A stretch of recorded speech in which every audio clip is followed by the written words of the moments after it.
¿Te has preguntado qué es la educación sexual integral? Bueno, pues quédate en esta entrevista que le voy a realizar al doctor Silvestre Falla, sexólogo de la comarca lagunera, que nos comparte su conocimiento para todos nosotros. Así que, antes de continuar, suscríbete a este canal si todavía no lo has hecho.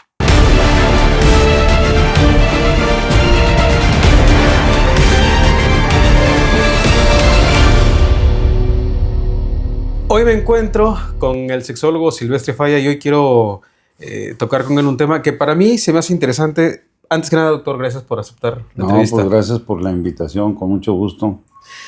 Quisiera que habláramos primero sobre qué significa lo que es la educación sexual integral y cuál es su importancia.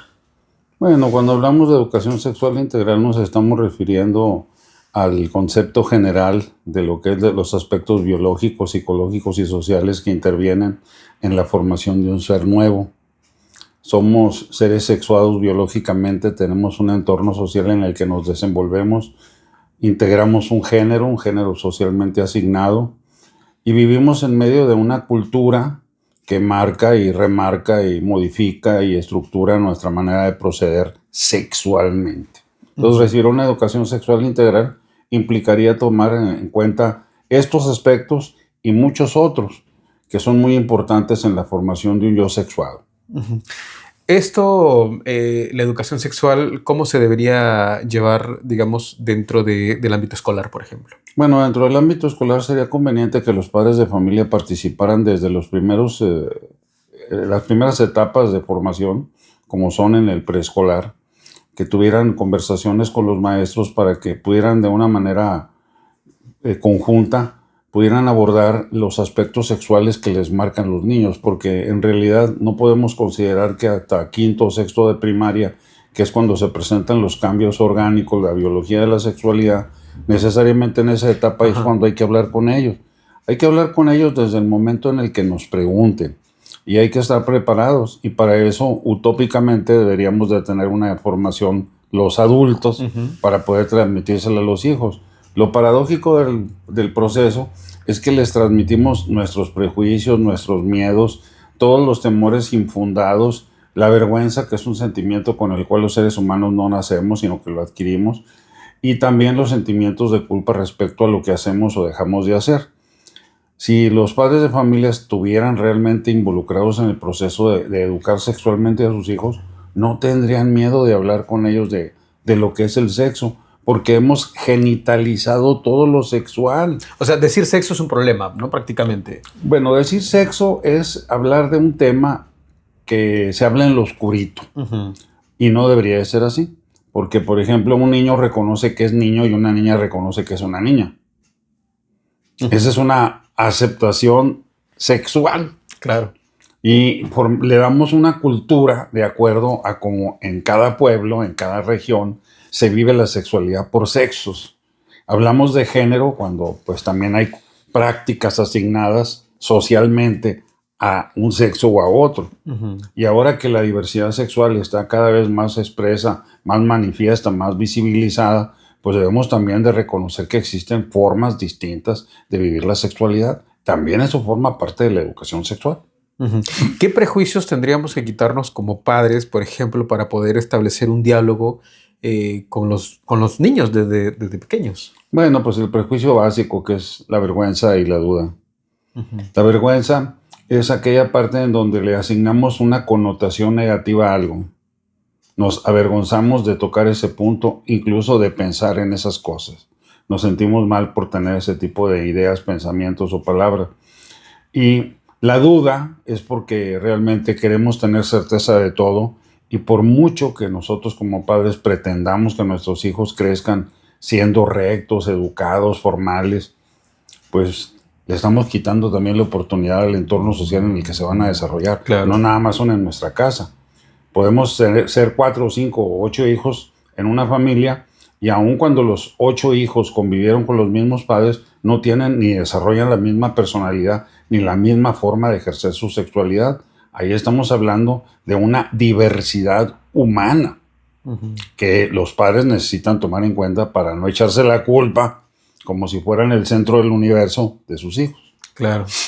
De hecho, antes de establecer estos diálogos, primero, como dice, tendríamos que quitarnos estos prejuicios, leer un poco también y dejar de satanizar, ¿no? El momento en el que, por ejemplo, si en una escuela los maestros dicen, bueno, queremos hablar sobre sexualidad, pero queremos la participación de ustedes, entonces tenerla... Eso sería lo correcto, ¿eh? Que Ujú. porque la formación cultural no es algo que se les deba de imponer a los educandos, no es algo que se les tenga que imponer porque el gobierno, porque las autoridades, porque los directivos de una escuela, no, pues si provienen de un hogar en donde tienen una cultura y a lo mejor tienen hasta una contracultura, donde tienen valores y probablemente tengan antivalores. Ujú.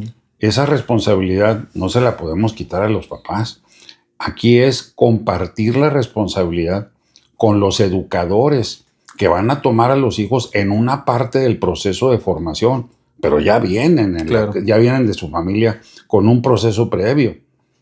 Aquí lo que hay que hacer es equipo. Ujú.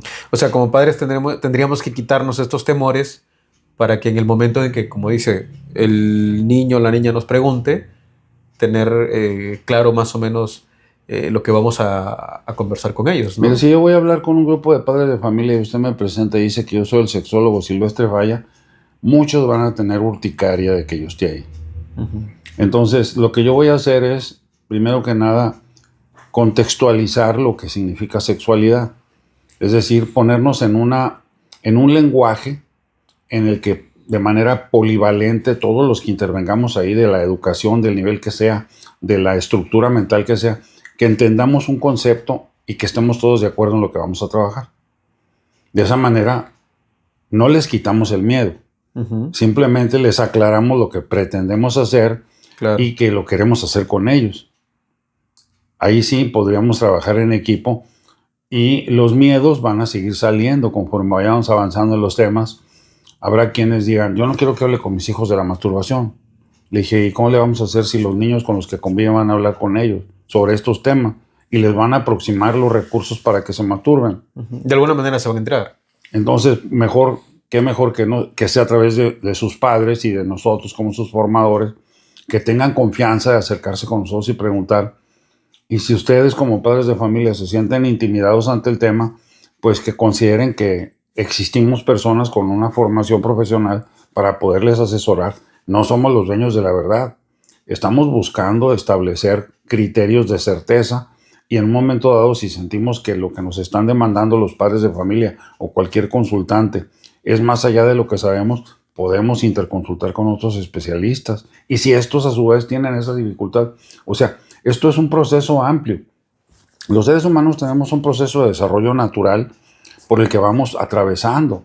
Si hacemos primero un seguimiento de ese proceso natural y luego atendemos las alteraciones del desarrollo, primero vemos el desarrollo normal Ujú. y luego podemos ver el desarrollo anormal y luego podemos ver el desarrollo patológico, pero en ese orden. Y sí lo podemos hacer, claro que sí. Para cerrar esto nada más con respecto a esta parte que considero primordial, ¿no? Que tenemos que como padres desde casa, en vez de darles la responsabilidad pues, a los educadores, también desde casa tenemos que aprender cuando menos acercarnos a los hijos. Si hay algunos padres que nos vean y digan, bueno, quiero saber cómo aproximarme a mi hijo, quiero a alguien que me guíe, pueden hablarle a usted. Claro, pueden hablar conmigo, con mucho gusto. Le vamos a dejar, de hecho, aquí el número del doctor para que ustedes se comuniquen con él y puedan despejar también sus dudas.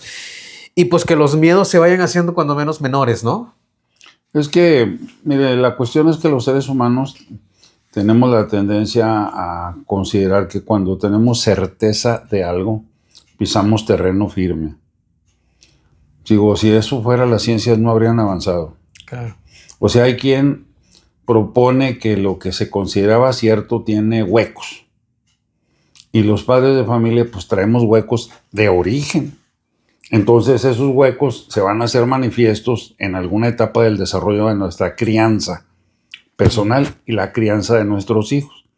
Si podemos identificar esos huecos y los subsanamos, es como si anuláramos una parte, no todo, de lo que nos dañó de origen. Por ejemplo, una persona que tuvo una deficiencia vitamínica en su proceso de gestación, la suplementamos posteriormente, nunca le vamos a quitar el daño que ya viene de origen, pero le vamos a detener el daño.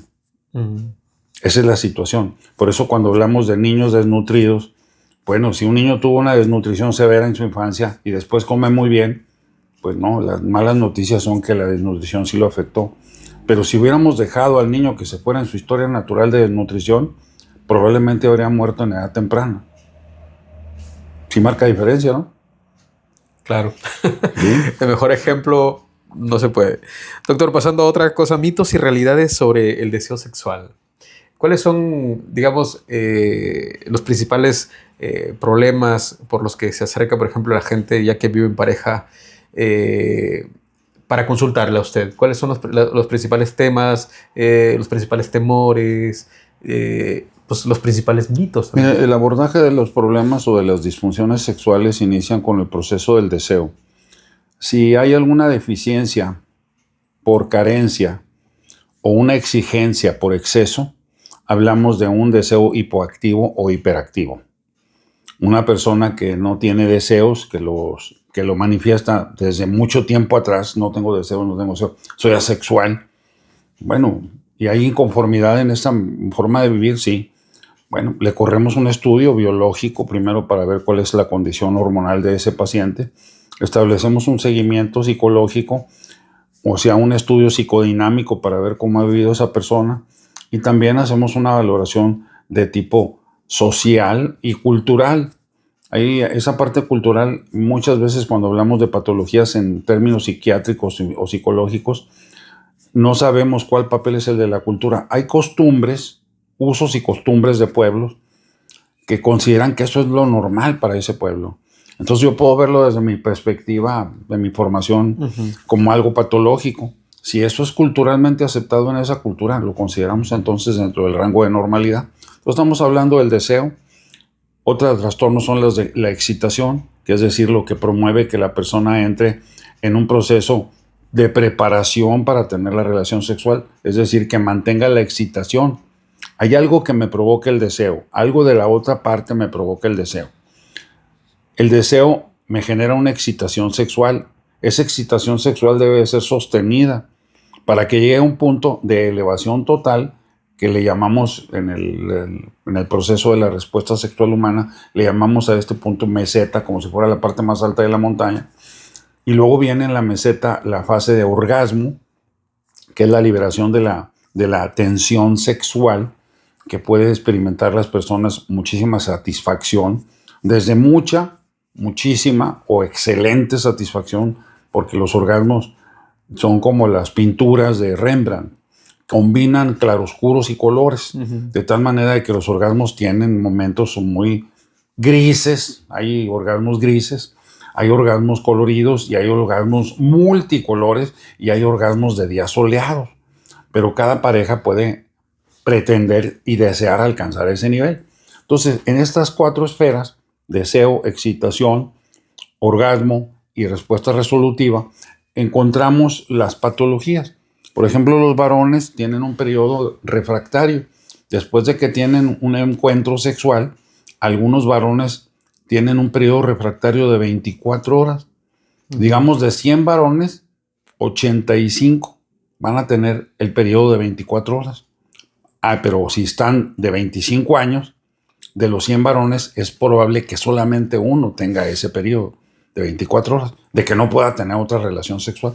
Pero hay varones que pueden tener 3 o 4 encuentros orgásmicos, con eyaculación o sin ella, y experimentar un placer increíblemente potente. No son todos. Ese periodo refractario también puede modificarse. ¿Sí? ¿Y esa modificación a qué se debe? No, la modificación te puede hacer en bases biológicas. Si la persona tiene la capacidad para tener 2 o 3 encuentros y no lo logra, lo dejó de lograr, probablemente el factor sea mixto entre cuestiones biológicas y cuestiones psicosociales. Eso es lo que tendríamos que abordar. Con respecto al orgasmo, ¿hay un estándar de satisfacción o hay algunos elementos que digan, si si sientes esto, esto y esto, ¿has llegado al orgasmo? ¿O es Bueno, miren, Master y Johnson encontraron que había respuestas, la psicofisiología de la respuesta sexual humana es la aportación de ellos dos, y después la terapéutica para corregir las disfuncionalidades sexuales que ellos abordaron como terapia de terapeuta hombre y mujer, con las personas también en esa misma condición. Debemos de entender que la respuesta sexual humana tiene marcadores que nos van hablando de la intensidad de la excitación. Uh-huh. Por ejemplo, la piloerección, el que se ericen los vellos del cuerpo. Generalmente cuando estamos excitados hay piloerección. Generalmente hay tumescencia de los pechos, tanto de los hombres como de las mujeres. Ingurgitación de los cuerpos cavernosos, se llena de sangre el pene y se erecta. Hay una serie de circunstancias biológicas que medimos, si pudiéramos hacerla, porque no la hacemos en la mayoría de los casos. No hacemos ese tipo de exploración.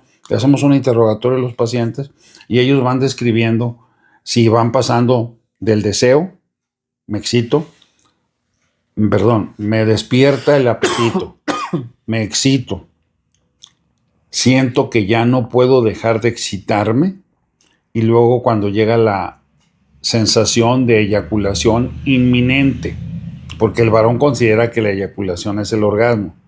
Tanto en hombres como en mujeres el orgasmo no es precisamente la respuesta que tiene el varón eyaculatoria o que tienen algunas mujeres que le llaman eyaculación femenina. No, es la contracción interna de los órganos internos que genera una sensación como de una convulsión que dicen es como tocar el cielo con las manos. Esa sensación es diferente de una relación a otra, aunque sea con la misma pareja. No todos los orgasmos van a tener la misma intensidad. Pero sí, hay una línea de signos que se pueden apreciar directamente y condiciones de tipo fisiológico que se pudieron medir, pero todas tienen que ver con el mecanismo de la oxigenación de la sangre y de la perfusión de la sangre en los tejidos, en toda la piel. Toda la piel se constituye en un órgano sexual. Hablaba en algún momento sobre las disfunciones. ¿Cuáles son las disfunciones más comunes? Bueno, en el varón, primero vamos a entrar por las del deseo, ¿no? Bajo deseo sexual en hombres y mujeres. Ese es un motivo de consulta, bajo deseo sexual. Uh-huh. Yo atiendo pacientes también que son hipersexuales, que tienen 5, 7, 8 relaciones sexuales por día en los últimos 20 años sin parar en los 20 años. Le puedo decir que de esos he visto unos 15, 18 en los más de 40 años que tengo haciendo este trabajo, ya casi 50. Entonces, lo primero es el deseo sexual hipoactivo o hiperactivo. La disfunción de la erección o la pérdida del deseo sexual en la mujer, de que a medio camino siente que se le acaba, como que se le corta el impulso, y el varón pierde la erección.